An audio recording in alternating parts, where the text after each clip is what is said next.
नमस्कार दोस्तों, मैं विजय तिवारी। स्वागत है आपका हमारे YouTube channel the books society में, जहां हम आज की क्लास में सब्जेक्ट कोड BPSC 110 की सीरीज शुरू करने जा रहे हैं। जहां इस सीरीज़ का आज हम चैप्टर नंबर 1 डिस्कस करेंगे। चैप्टर का नाम है हमारे वैश्वीकरण की समझ। जहां इस चैप्टर को पढ़ने के बाद हमें यह पता चलेगा कि वैश्वीकरण से हम क्या समझते हैं और इसके साथ साथ वैश्वीकरण की क्या विशेषताएँ हैं। वैश्वीकरण के विभिन्न चरणों का उल्लेख कीजिए, वैश्वीकरण के प्रकार और डिजिटल वैश्वीकरण की बात की जाएगी। इसके साथ साथ वैश्वीकरण के 3 सिद्धांतों पर चर्चा की जाएगी इस चैप्टर में: अति वैश्विकतावादी सिद्धांत, संशयवादी सिद्धांत और परिवर्तनवादी सिद्धांत। इसके साथ साथ चैप्टर के अंत में हम ये पढ़ेंगे कि वैश्वीकरण किस प्रकार से किसी देश की संप्रभुता को प्रभावित करता है। तो चलिए चैप्टर की शुरुआत करते हैं। इसके साथ साथ यदि आप हमारे चैनल पर नए हैं तो चैनल से जुड़ना ना भूलें। चैप्टर में सबसे पहले एक प्रस्तावना दी गई है, जहां प्रस्तावना इतनी ज़रूरी नहीं है। चैप्टर की शुरुआत यहां से होती है कि वैश्वीकरण का अर्थ और इसकी क्या विशेषताएं हैं। तो देखिए, चैप्टर शुरू करने से पहले मैं आपको अपनी तरफ से इस चैप्टर की एक छोटी सी समरी देता हूं। वैश्वीकरण का अर्थ क्या होता है? वैश्वीकरण का अर्थ होता है पूरे विश्व को व्यापार के जरिए जोड़ता हुआ एक जाल। आज कहीं ना कहीं पूरा जो विश्व है वो किससे जुड़ा हुआ है? व्यापार से जुड़ा हुआ है। और यहाँ पर ना यही परिभाषा अलग अलग लोगों द्वारा अलग अलग तरीके से दी जाएगी। इसके साथ साथ वैश्वीकरण की एक ऐसी परिभाषा जो हर जगह चलायमान है, हर जगह इस परिभाषा को मान्यता दी जाती है। और वो परिभाषा ये है कि पूंजी, वस्तु, व्यक्ति और विचार, पूंजी, वस्तु, व्यक्ति और विचार का मुक्त आदान प्रदान, मुक्त आवागमन, एक क्षेत्र से दूसरे क्षेत्र में मुक्त आना जाना बिना रोक टोक के वैश्वीकरण कहलाता है। इंग्लिश में इसे हम बोलेंगे ग्लोबलाइजेशन। तो अलग अलग लोगों ने इसके अलग अलग परिभाषाएं यहाँ पर दी हैं। आप बस इतना ध्यान रखिएगा कि वैश्वीकरण विश्व को व्यापार के जरिए जोड़ता हुआ एक जाल है। जैसे कि यहाँ पर बताया गया है कि एंथनी गिडेंस ने वैश्वीकरण का अर्थ बताया है कि दुनिया भर में जो सामाजिक संबंध बढ़ रहे हैं, इतना ही नहीं, दूर के इलाके जो बड़े पैमाने पर जुड़ रहे हैं। विश्व के एक कोने में होने वाली घटनाएं हर एक घटनाओं से प्रभावित होती हैं और प्रभावित करती हैं। स्थानीय घटनाएं दूर होने वाली घटनाओं को प्रभावित करती हैं। यानी कि एंथनी गिडेंस कुल मिलाकर ये कहना चाहते हैं कि वैश्वीकरण सामाजिक संबंधों में निकटता है, सामाजिक संबंधों का एक जाल है, जहां विश्व के किसी एक कोने में घटने वाली घटना पूरे विश्व को आज प्रभावित कर रही है। जैसे कि आप देख सकते हैं कि चाहे हम रशिया की बात करें, यूक्रेन की बात करें, या भारत में जो सांप्रदायिक घटनाएं हो रही हैं वो न सिर्फ भारत को बल्कि विश्व को प्रभावित कर रही हैं। तो ये एंथनी गिडेंस की परिभाषा है। इसी प्रकार से एक और विचारक हैं, जॉन आर्ट स्कॉल्ट। इनका ये कहना है कि वैश्वीकरण से दुनिया भर के लोगों के बीच क्षेत्रीय संबंधों का विकास होता है, वैश्विक संबंधों का विकास होता है, क्योंकि कहीं ना कहीं वैश्वीकरण ने आज देशों की सीमाओं को महत्वहीन बना दिया है। आज ना पूरा जो विश्व अपनी अपनी हर एक जो देश है वो अपनी अपनी जो सीमाओं को रख रहा है। ये सीमाएं आज वैश्वीकरण के दौर में कुछ भी नहीं रही हैं। आज वैश्वीकरण ने सभी सीमाओं को पार कर दिया है। सीमाओं की बाधाएं तो ख़त्म हो चुकी है, क्योंकि आज का युग टेक्निकल युग है। इसी प्रकार से डेविड हार्वे ये कहते हैं, टाइम स्पेस कंप्रेशन के रूप में वैश्वीकरण को परिभाषित करते हैं। और डेविड हेड की बात की जाए तो वैश्वीकरण को एक ऐसी प्रक्रिया के बारे में बता रहे हैं जहां सामाजिक संबंधों का लेन देन हो रहा है और बड़े पैमाने पर संगठनों का निर्माण हो रहा है। तो इस प्रकार से आप पहले अपनी परिभाषा बताइएगा कि वैश्वीकरण का अर्थ होता है विश्व को व्यापार के जरिए जोड़ता हुआ एक जाल, जहाँ पूंजी, वस्तु, व्यक्ति और विचारों का मुक्त आदान प्रदान होता है। इसके साथ साथ आगे जो चैप्टर में बताया गया वो ये बताया गया है कि वैश्वीकरण की विशेषताएं क्या हैं। देखिए, ये सब मैंने हाईलाइट कर रखा है, आप चाहें तो इसका स्क्रीनशॉट लेकर इसे पॉइंट टू पॉइंट बना सकते हैं। तो वैश्वीकरण की 5 विशेषताओं की बात की गई है। वैश्वीकरण की जहाँ पहली विशेषता ये है कि आज वैश्वीकरण क्षेत्रीयता के आधार पर नहीं है, ये क्षेत्रीयता से परे है। यानी कि अंतर्राष्ट्रीय स्तर पर जो सीमाएँ हैं वो सीमाएँ इसकी बाधाएँ नहीं हैं। आज जो हर एक देश की भौगोलिक सीमाएं हैं, इनकी प्रासंगिकता नहीं है। प्रासंगिकता का मतलब होता है अब इनका कोई महत्व नहीं है, इंपॉर्टेंस नहीं है इनकी, क्योंकि आज इंटरनेट की दुनिया, मीडिया की दुनिया ने पूरी दुनिया को जोड़ दिया है। आज टीवी, ऑनलाइन समाचारों के माध्यम से हर एक देश दूसरे देश की घटनाओं की तुरंत सूचना मिल जाती है और उसके प्रति तुरंत प्रतिक्रिया भी दी जाती है। तो वैश्वीकरण की पहली विशेषता क्या है? इसने कहीं ना कहीं भौगोलिक सीमाओं को क्या कर दिया है? खत्म कर दिया है। दूसरी विशेषता यह है कि इसने कहीं ना कहीं अंतर संबंधों को बढ़ावा दिया है, क्योंकि अगर भौगोलिक सीमाएं खत्म हो रही हैं तो इसका मतलब है स्थानीय, क्षेत्रीय और विश्व के स्तर पर बड़े पैमाने पर लोगों का संबंध एक दूसरे से जुड़ रहा है, बड़े पैमाने पर लोग कनेक्टिविटी कर रहे हैं, बड़े पैमाने पर लोगों का संपर्क एक क्षेत्र से दूसरे क्षेत्र में जुड़ रहा है। जहाँ पर यहाँ एग्जाम्पल भी दिया गया कि वैश्वीकरण का एक निगेटिव इफेक्ट यहाँ से है कि जैसे ISIS यानी कि Islamic state of Iraq and Syria, जो कि एक आतंकी ग्रुप है, इसने विश्व भर के बहुत सारे युवाओं का ध्यान अपनी ओर आकर्षित किया है। किसके माध्यम से? केवल ऑनलाइन मीडिया और सोशल नेटवर्किंग साइट्स के माध्यम से। तो एक और जहाँ वैश्वीकरण यूज़फुल है तो वहीं इसका मिसयूज़ भी दबाकर किया जाता है। तो ये वैश्वीकरण की दूसरी विशेषता। वैश्वीकरण की तीसरी विशेषता ये है कि ये ना बहुत ही ज़्यादा स्पीडी है, ये बहुत ही ज़्यादा गतिमान है। आज लोग ना चंद सेकंडों में इंफॉर्मेशन, सामान और सेवाओं की पहुंच तक पहुंच चुके हैं, जिससे सामाजिक गतिविधियां बहुत तेज़ गति से तेज़ हो चुकी हैं। वैश्वीकरण की जो चौथी विशेषता वो ये है कि ये एक लंबे समय तक चलने वाली प्रक्रिया है। विशेषज्ञों का ये कहना है कि वैश्वीकरण कोई आज की घटना नहीं है। वैश्वीकरण का इतिहास उतना ही पुराना है जितने पुराना मानवता का इतिहास है, यानी कि जब से मनुष्य है ना तब से वैश्वीकरण की बात की जा रही है। और वैश्वीकरण की अगर हम अगली विशेषता की बात करें, अंतिम विशेषता की बात करें, पांचवी विशेषता की बात करें, तो वैश्वीकरण एक बहुस्तरीय प्रक्रिया है, यानी कि एक छोटे से स्तर पर नहीं है, एक दो स्तर पर नहीं है, बल्कि ये पूरे विश्व के स्तर पर है, जो पूरे विश्व की राजनीति को भी प्रभावित कर रही है, इकोनॉमी को भी प्रभावित कर रही है, कल्चर को भी प्रभावित कर रही है और टेक्नोलॉजी को भी प्रभावित कर रही है। तो यहाँ से यहाँ तक जो क्वेश्चन बनता है वो ये बनता है कि वैश्वीकरण का अर्थ बताइए और इसकी विशेषताएं। तो वैश्वीकरण का पहला आप अर्थ बताएंगे, फिर 3-4 अगर आपको विचारक याद रहते हैं तो उनके हिसाब से वैश्वीकरण का अर्थ बताएंगे, और वैश्वीकरण से जुड़ी 5 विशेषताएं आपके यहाँ पर कोर्स में दी गई है। वैश्वीकरण की उत्पत्ति के बारे में 2 दृष्टिकोण आगे बताए गए हैं। एक दृष्टिकोण दिया है जॉर्ज रिजर ने, जबकि जो दूसरा दृष्टिकोण है वो आदर्शवादी दृष्टिकोण है। जॉर्ज रिजर ने जो दृष्टिकोण दिया है उसको हम भौतिकवादी दृष्टिकोण कहते हैं, जो कि पूंजीवाद की बात करता है और MNC कंपनियों की बात करता है कि आज जो बड़े पैमाने पर कैपिटलाइजेशन हो रहा है, आज जो बड़े पैमाने पर MNC कंपनियां हैं, ये कंपनियां कहीं ना कहीं जिस वैश्वीकरण को बढ़ावा दे रही हैं वो भौतिकवादी दृष्टिकोण है। जबकि आदर्शवादी दृष्टिकोण ये कह रहा है कि वैश्वीकरण ने सोच को बदला है, आज हमारी थॉट्स को बदला है, आज हमारी इन्फॉर्मेशन और नॉलेज को बदला है। तो एक वैश्वीकरण का भौतिकवादी दृष्टिकोण है जो किसकी बात कर रहा है? आर्थिक बात कर रहा है, MNC कंपनियों की बात कर रहा है। और आदर्शवादी दृष्टिकोण किसकी बात कर रहा है? हमारी थिंकिंग की बात कर रहा है, हमारी सोच की बात कर रहा है, हमारे विचारों की बात कर रहा है, इन्फॉर्मेशन की बात कर रहा है, नॉलेज की बात कर रहा है। आगे वैश्वीकरण के चरणों की बात की गई है, यानी कि वैश्वीकरण का विकास किस किस स्तर पर हुआ है। तो मैं देखिए आपको बता दूं कि वैश्वीकरण का ना चरण प्रारंभिक दौर से ही है। ये सब कहने वाली बात है कि वैश्वीकरण ना आज की कोई घटना है, बस आज ना वैश्वीकरण बहुत तेज़ गति से हो रहा है क्योंकि आज टेक्नोलॉजी हाई फाई है। लेकिन अब प्राचीन इतिहास जब पढ़ेंगे ना, एंशिएंट हिस्ट्री पढ़ेंगे, तो आपको पता चलेगा कि पहले भी रेशम मार्ग था, बड़े पैमाने पर सामान एक क्षेत्र से दूसरे क्षेत्र जा रहा था, चीन से होकर। वहीं अगर हम बात करें उपनिवेशवाद की प्रक्रिया में बड़े पैमाने पर दास प्रथा चलती थी, दासों का व्यापार होता था। इसके अलावा बहुत इतिहास में आप यही पढ़ेंगे, हड़प्पा सभ्यता के टाइम से ही हमारे देश से बड़े पैमाने पर बहुमूल्य वस्तुएं दूसरे देशों में जाती थी। तो ये सब कहने वाली बात है कि वैश्वीकरण आज की बात है। तो वैश्वीकरण के चरण में यही बताएगा। और सबसे पहले एक बहुत बड़ा नाम ले रहा है फादर ऑफ इकोनॉमिक्स का, अर्थशास्त्र के पिता का, जो कि एडम स्मिथ थे। तो एडम स्मिथ की एक किताब थी वेल्थ ऑफ नेशंस। इस किताब में उन्होंने वैश्वीकरण यानी ग्लोबलाइजेशन, वर्ड का तो कहीं यूज़ नहीं किया, लेकिन फिर भी उन्होंने सारी बात किसकी कह दी? ग्लोबलाइजेशन की, आर्थिक विकास के बारे में उन्होंने कह दिया। उन्होंने कहा बड़े पैमाने पर क्या हो रहा है? बाजारों का एकीकरण हो रहा है। आज पूरे विश्व का बाजार क्या होता जा रहा है? जुड़ता चला जा रहा है। किसकी वजह से भाई? वैश्वीकरण की वजह से। क्योंकि जब ना कोई देश टेक्नोलॉजी से हाई फाई हो जाता है, उसमें श्रम विभाजन हो जाता है, हर एक देश फिर स्पेशलिटी खोजता है, और जब हर एक बंदा स्पेशलिटी खोजता है तो एक देश से दूसरे देश की यात्रा करता है। ऐसे में नए नए व्यापारिक मार्गों के बारे में पता चलता है, ऐसे में नए नए छोटे छोटे देशों के बारे में पता चलता है, और ऐसे में सभ्यताएँ विकसित होती हैं। तो वैश्वीकरण बहुत लंबे समय से मौजूद है, हालांकि अलग अलग लोगों की अलग अलग राय है। इसके प्रति 3 दृष्टिकोण है। पहला दृष्टिकोण कहता है कि वैश्वीकरण इतिहास से ही चल रहा है। दूसरा दृष्टिकोण ये कहता है वैश्वीकरण एक ऐतिहासिक प्रक्रिया है, लेकिन चक्रीय नहीं है बल्कि रेखीय, यानी कि एक लाइन से चलती गई है। और अंतिम समूह ये मानता है कि एक नई घटना है। इसके अलावा एक विचारक हैं A.G. हॉपकिंस। इन्होंने एक किताब लिखी है ग्लोबलाइजेशन इन वर्ल्ड हिस्ट्री, जिसमें इन्होंने वैश्वीकरण के 4 चरणों की बात करी है।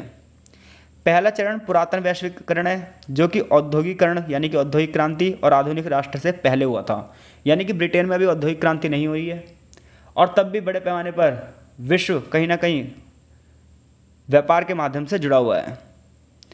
इसमें बड़े पैमाने पर जो आदिवासी लोग थे और जो समुद्री व्यापारी थे और जो ज़मीन के रास्ते पर व्यापार होता था, इसने कहीं ना कहीं इस वैश्वीकरण को बढ़ावा दिया है।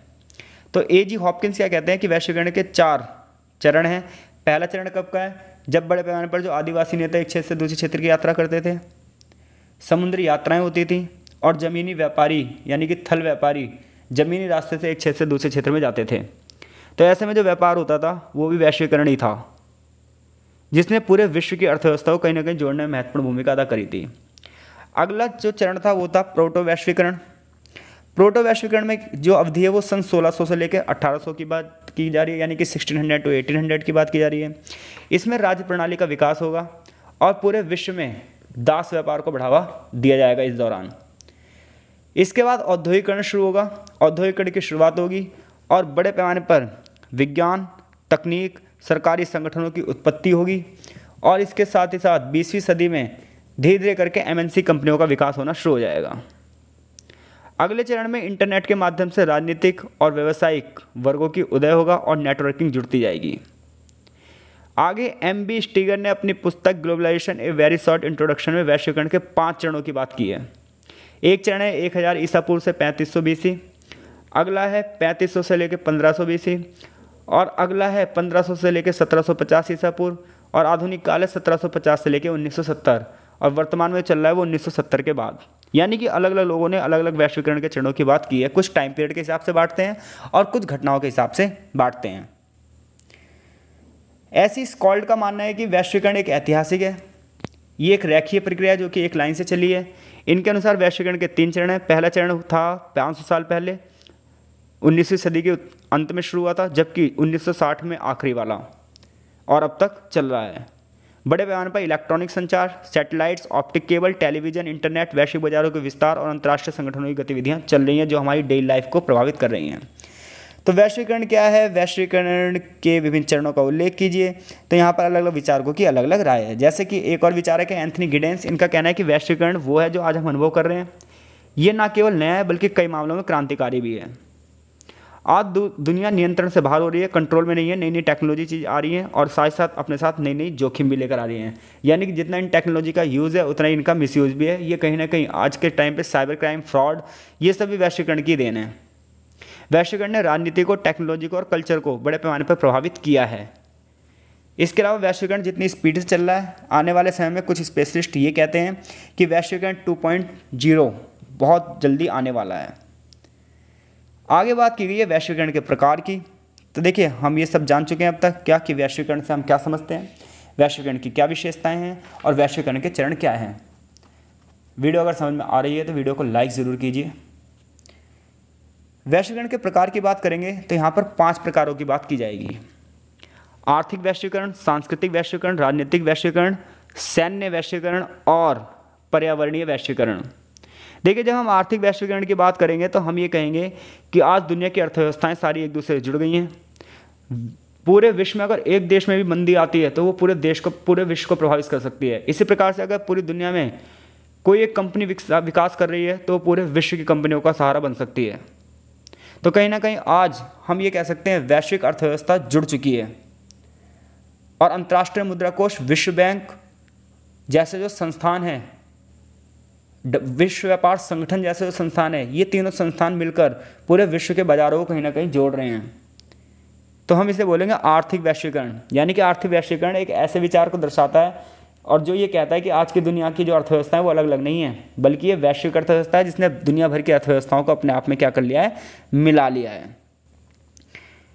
इसके साथ साथ अगला है सांस्कृतिक वैश्वीकरण, जिसने पूरे विश्व की संस्कृति को जोड़ दिया है। कहीं ना कहीं पूरे विश्व में भाईचारे के विकास को बढ़ावा मिला है। कहीं ना कहीं जो धार्मिक अंधाकरण है वो कम हुआ है।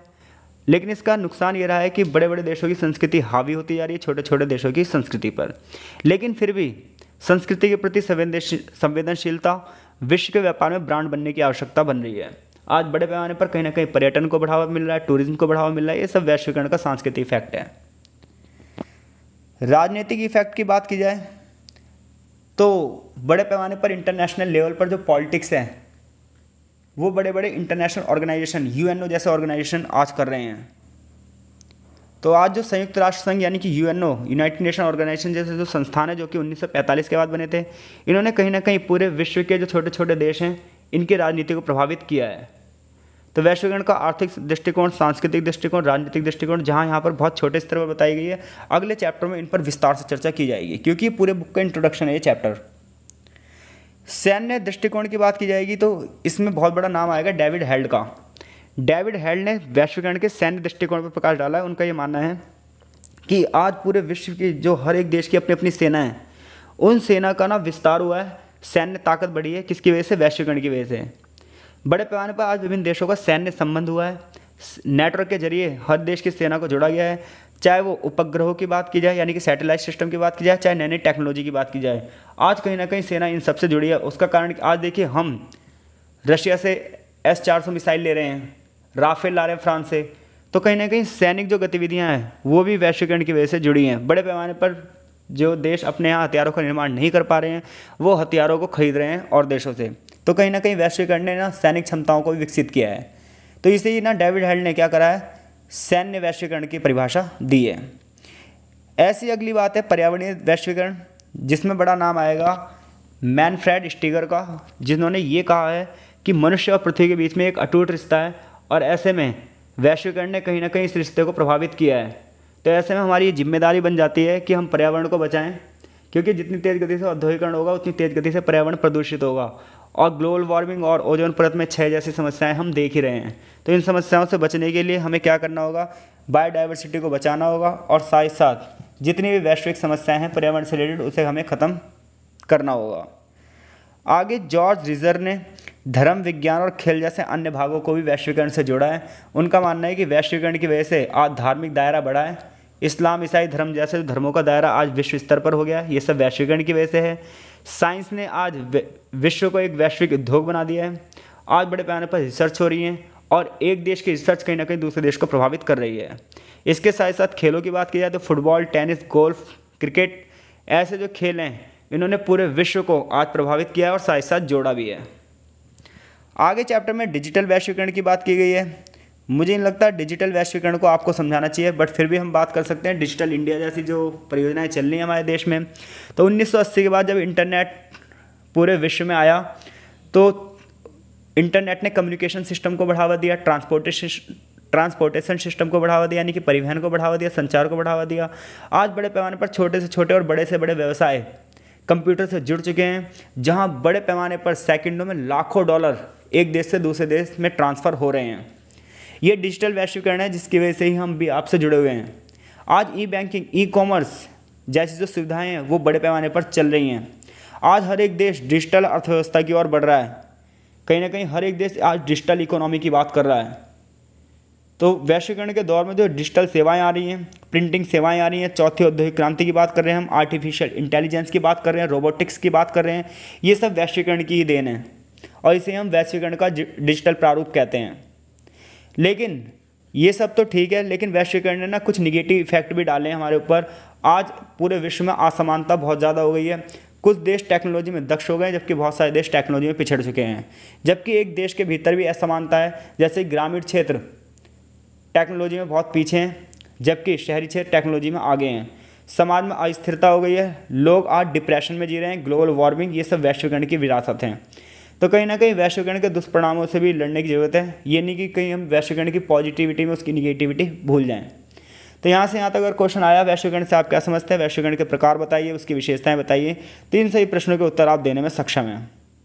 आगे चैप्टर में बात की गई है थ्योरी ऑफ ग्लोबलाइजेशन, यानी कि वैश्वीकरण के सिद्धांतों की बात की गई है, जहाँ वैश्वीकरण के 3 सिद्धांत हमारे कोर्स में दिए गए हैं। पहला सिद्धांत है अति वैश्विकतावादी। अति वैश्विकतावादी सिद्धांत ये कहता है कि पूरे विश्व की अर्थव्यवस्था आज एक दूसरे से जुड़ चुकी है। आज बड़े पैमाने पर जो कैपिटल यानी कि पूंजी है वो एक स्थान से दूसरे स्थान पर जा रही है। MNC कंपनियों ने पूरे विश्व की अर्थव्यवस्था को अपने नियंत्रण में कर लिया है। जैसे कि फ्रांसिस फुकुयामा ने अपनी किताब एंड ऑफ हिस्ट्री में लिखा है, और इसी प्रकार से थॉमस फ्रीडमैन ने वर्ल्ड इज़ फ्लैट में लिखा है। कोनिची ओमायो ने end of the nation state में लिखा है। क्या लिखा है कि आज जो वित्तीय लेन देन हो रहा है वो बहुत तेज़ गति से हो रहा है। जैसा कि हम सभी जानते हैं, देखो हम आज ऑनलाइन शॉपिंग हो रही है। आज ना हम सामान जो खरीद रहे हैं वो घर बैठे खरीद रहे हैं और सिर्फ एक क्लिक से पैसा जा रहा है और सामान हमारे घर पे आ रहा है। तो जहाँ पहले लोगों को आवाजाही करनी पड़ती थी, कहीं ना कहीं वो लोगों की आवाजाही रुक गई है और बड़े पैमाने पर केवल और केवल कंप्यूटर के बटन पर हम या फिर फ़ोन पे बड़े पैमाने पर क्या कर रहे हैं, व्यापारिक गतिविधियां कर रहे हैं। तो यही गतिविधियां अति वैश्विकतावादी हैं, यानी कि इन्होंने राष्ट्र की सीमाओं को कमज़ोर कर दिया है और पूरे विश्व को कहीं ना कहीं जोड़ दिया है। आज इकोनॉमी में राष्ट्र की बात कोई नहीं कर रहा, सिर्फ कंपनियों की बात कर रहा है, यानी कि कहीं ना कहीं वैश्वीकरण की वजह से राष्ट्र अब परे की चीज़ हो गई है। राष्ट्र को अब दोयम दर्जे की बात की जाने लगी है। तो जो आज आर्थिक परिवर्तन हो रहे हैं वो राजनीति और संस्कृति को ही प्रभावित कर रहे हैं। आज देशों की जो अपनी शक्ति है वो कहीं ना कहीं सीमित हो गई है, क्योंकि आज हर एक देश जो अपनी प्लानिंग कर रहा है, अपनी विदेश नीति कर रहा है, वो अर्थव्यवस्था को देखकर कर रहा है। आज राजनीति में जो राजनीतिक मुद्दे हैं, सामाजिक कल्याण के मुद्दे हैं, वो कमज़ोर पड़ चुके हैं। हर एक देश बस आर्थिक मुद्दों की बात कर रहा है। हर एक देश की जीडीपी की बात करता है, हर एक देश प्रति व्यक्ति आय की बात करता है, हर एक देश राष्ट्रीय आय की बात करता है, लेकिन जनता के जो जन कल्याण की चीज़ें उन्हें नहीं करता। वैश्वीकरण का ये दृष्टिकोण इसी चीज़ पर बात कर रहा है। इंटरनेशनल लेवल पर अंतर्राष्ट्रीय मुद्रा कोष, विश्व बैंक और WTO जैसे जो संगठन हैं, कहीं ना कहीं ये छोटे छोटे देशों की पॉलिसी पर प्रभाव डाल रहे हैं। तो ये वैश्वीकरण का कौन सा दृष्टिकोण है, वैश्वीकरण का कौन सा सिद्धांत है? अति वैश्विकतावादी, जिसमें एक देश पूरी तरीके से विश्व की बड़ी बड़ी संस्थाओं पर या विश्व के बड़े बड़े देशों पर क्या हो चुका है, निर्भर हो चुका है। ऐसे में ये बड़े बड़े संस्थान उस देश की पॉलिसी को चेंज करने के लिए उस पर दबाव डालते रहते हैं, अगर उन देशों को आर्थिक मदद चाहिए तो। एग्जाम्पल के लिए, अगर भारत को विश्व बैंक, अंतर्राष्ट्रीय मुद्रा कोष या WTO की मदद चाहिए किसी बड़ी परियोजना के लिए, तो डायरेक्ट हमें मदद नहीं देंगे, वो हमारे को कुछ ना कुछ पॉलिसी चेंज करने की बात करेंगे। तो ऐसे में जो इंटरनेशनल पॉलिटिक्स का जो प्रेशर होता है वो कहीं ना कहीं देश की अंदरूनी राजनीति को प्रभावित करता है। दूसरा जो सिद्धांत है वो संशयवादी है। देखिए, नाम में ही डाउट है। तो संशयवादियों का कहना है कि वैश्वीकरण का विस्तार हर जगह से समान रूप से नहीं हुआ है। जो अफ्रीका के देश हैं, एशिया के देश हैं, ये यूरोप की तुलना में अभी भी बहुत पिछड़े हुए हैं। संशयवादी ये कहते हैं कि वैश्वीकरण की वजह से पता क्या हुआ है, सत्ता में असमानता फैली है, संघर्ष फैला है और राष्ट्र राज्य का जो महत्व है वो कहीं ना कहीं कम हुआ है। तो इनका ये कहना है कि वैश्वीकरण कुछ खास नहीं है, इसके प्रभावों को ज़्यादा बढ़ा चढ़ाकर बताया जा रहा है। इसके प्रमुख जो समर्थक हैं वो पॉल हसर्ट और ग्राहम थॉम्सन जैसे लोग हैं, जिन्होंने एक किताब लिखी है, globalization in question, the international economy and possibility of governance. तो इस किताब के माध्यम से फिर आप ये बता देंगे कुल मिलाकर कि वैश्वीकरण की पॉजिटिविटी आपको पहली पढ़ लिया आपने, और फिर आप बताएंगे कि संशयवादियों का तर्क है कि कहीं ना कहीं राष्ट्रीय पहचान खत्म होती जा रही है, वैश्वीकरण का विस्तार हर जगह समान रूप से नहीं हुआ है, हर जगह इसका इफेक्ट बराबर नहीं पड़ा है, तो विश्व में असमानता फैली है, संघर्ष फैले हैं और राष्ट्र राज्य के महत्व जैसे मुद्दे बढ़े हैं। तीसरा जो थ्योरी है वो है परिवर्तनवादी। परिवर्तनवादी थ्योरी क्या कह रही है, इसमें दो नाम हैं, डेविड हेल्ड और एंथोनी मैग्रे का, जिन्होंने एक किताब लिखी है, the global transformation reader an introduction to the globalization debate. इस किताब में ये बात की गई है कि अंतर्राष्ट्रीय स्तर पर जो ट्रांसपोर्टेशन है, कम्युनिकेशन है, इससे वृद्धि से कहीं ना कहीं पर्यावरण और ड्रग्स और अपराध जैसी समस्याएं बढ़ी हैं। इसके साथ साथ वैश्वीकरण राष्ट्रीय, आर्थिक, राजनीतिक और सांस्कृतिक स्तर पर असमानता को फैला रहा है। यानी कि तीसरी लहर किसकी है, परिवर्तनवादियों की है, जो वैश्विकतावादी और संशयवादियों के बीच की कड़ी है। लेकिन ये वैश्वीकरण को एक जटिल तस्वीर बताते हैं, वैश्वीकरण को क्या कर रहे हैं, एक उलझी हुई चीज़ बता रहे हैं। इनका ये मानना है कि सब चीज़ें समाप्त नहीं हो जाती, पॉजिटिव इफेक्ट हैं तो निगेटिव इफेक्ट भी हैं, चाहे वो सांस्कृतिक क्षेत्र की बात हो, चाहे वो आर्थिक क्षेत्र की बात हो और चाहे वो राजनीतिक क्षेत्र की बात हो। हर क्षेत्र में हर एक देश अपनी शक्तियों को कहीं ना कहीं साझा कर रहा है। कहीं पर शक्तियों पर गलत प्रभाव पड़ा है तो कहीं शक्तियाँ बहुत ज़्यादा पावरफुल हुई हैं। लेकिन कुछ भी कहो, अंतर्राष्ट्रीय स्तर पर जो राजनीतिक संबंध हैं वो कहीं ना कहीं परिवर्तित हो रहे हैं। किसकी वजह से, वैश्वीकरण की वजह से। तो यहाँ से यहाँ तक यही दिया गया है। आगे चैप्टर में बात कर रहा है वैश्वीकरण और संप्रभुता की। तो देखिए, वैश्वीकरण को ग्लोबलाइजेशन कहते हैं और संप्रभुता को इंग्लिश में बोलते हैं सॉवरेंटी। संप्रभुता क्या होती है, संप्रभुता का मतलब देखिए, हमारे देश का जो संविधान है ना, इंडियन जो कॉन्स्टिट्यूशन है, उसकी जो प्रस्तावना है, प्रियम्बल है, उसे जब आप पढ़ोगे तो आपको पता चलेगा उसमें एक वर्ड है, हम भारत के लोग भारत को स्वतंत्र संप्रभु गणराज्य बनाने के लिए। तो यहाँ पर संप्रभुता का मतलब ये है कि कोई भी देश हमारे निर्णय लेने की प्रक्रिया को बाधित नहीं कर सकता। हम अपने डिसीजन खुद ले सकते हैं, हम अपने देश के लिए कानून बना सकते हैं और हमारे देश के लोगों को फॉलो करना पड़ेगा, और कोई भी देश हमारे को इस चीज़ के ऊपर दबाव नहीं बना सकता। तो एक देश, संप्रभु देश, वो है जो किसी पर निर्भर हुए बिना अपने डिसीजन ले। लेकिन वैश्वीकरण ने कहीं ना कहीं देशों की संप्रभुता को क्या कर दिया है, प्रभावित किया है। आज हर एक देश ने अपने निर्णय खुलकर नहीं ले पा रहा, क्योंकि हम ही अपने निर्णय खुद नहीं ले पा रहे। अगर हम इंडिया कोई निर्णय ले रहा है तो उसे ये भी देखना पड़ेगा कि जिस जिस देशों से उसके व्यापारिक संबंध हैं कहीं वो देश ना नाराज़ हो जाएं। तो अगर आज हम खुलकर कोई डिसीजन लेते हैं तो कहीं ना कहीं विश्व की अर्थव्यवस्था जो संबंध है उसकी वजह से विश्व की बड़ी बड़ी महाशक्तियाँ हम पर दबाव बना सकती हैं। तो आपकी किताब भी यही कह रही है कि संप्रभुता का अर्थ क्या है। संप्रभुता का अर्थ यह है कि एक राज्य अपने क्षेत्र पर पूर्ण अधिकार होगा, अंतर्राष्ट्रीय स्तर पर उसे स्वतंत्रता होगी, अपने अपने स्तर पर अपने क्षेत्र में मान्यता दे सकता है। वो दो पहलू होंगे, एक आंतरिक और एक बाहरी। बाहरी में वो अपनी विदेश नीति संबंधित कर सकता है और आंतरिक रूप से वो अपने नागरिकों के लिए कोई भी कानून बना सकता है, कोई भी आज्ञा का पालन करवा सकता है, अपराधियों को दंड दे सकता है और बल के प्रयोग पर वो एकाधिकार कर सकता है। कोई देश इसमें रोक नहीं करेगा, कोई देश में टोक नहीं करेगा। संप्रभुता का मतलब ये, यानी कुल मिलाकर खुली स्वतंत्रता है संप्रभुता का अर्थ। तो वैश्वीकरण की ताकतों ने आज संप्रभुता को ख़त्म किया है। आज कहीं ना कहीं जो देश हैं उनकी संप्रभुता के सवाल पर सवालिया चिन्ह लग गए हैं। जैसे कि जापानी व्यापार रणनीतिकार केनिची ओमाया का तर्क भी है कि राष्ट्र आज अपनी वैश्विक राजनीति में खिलाड़ी नहीं है। अगर राष्ट्रों को अपनी भूमिका अदा करनी है तो उन्हें इन बड़े बड़े संगठनों के साथ हाथ मिलाकर चलना पड़ेगा। एक एग्जाम्पल देता हूँ, जैसे किसी छोटे देश को अगर किसी देश से कर्जा चाहिए या अंतर्राष्ट्रीय मुद्रा कोष से सहायता चाहिए तो अंतर्राष्ट्रीय मुद्रा कोष पहले उस देश की आर्थिक और राजनीतिक स्थितियों को बदलने की बात करेगी। जैसे बहुत सारे देश कम्युनिज्म देश थे, साम्यवादी देश थे, जब इन देशों के विकास की राह अंतर्राष्ट्रीय मुद्रा कोष पर गई तो इन संस्थाओं ने पता क्या किया, IMF और WB ने इन सभी देशों को पूंजीवादी मॉडल सिखाया। 1991 के बाद हमने भी LPG की नीतियाँ अपनाई। तो गिडेन्स का ये कहना है कि राष्ट्रों ने अपनी संप्रभुता खो दी है, राजनेताओं की शक्ति कहीं ना कहीं घट गई है, आज वो उतने स्वतंत्र होकर अपने निर्णय नहीं ले पा रहे हैं। आज राष्ट्र राज्य का युग समाप्त हो चुका है।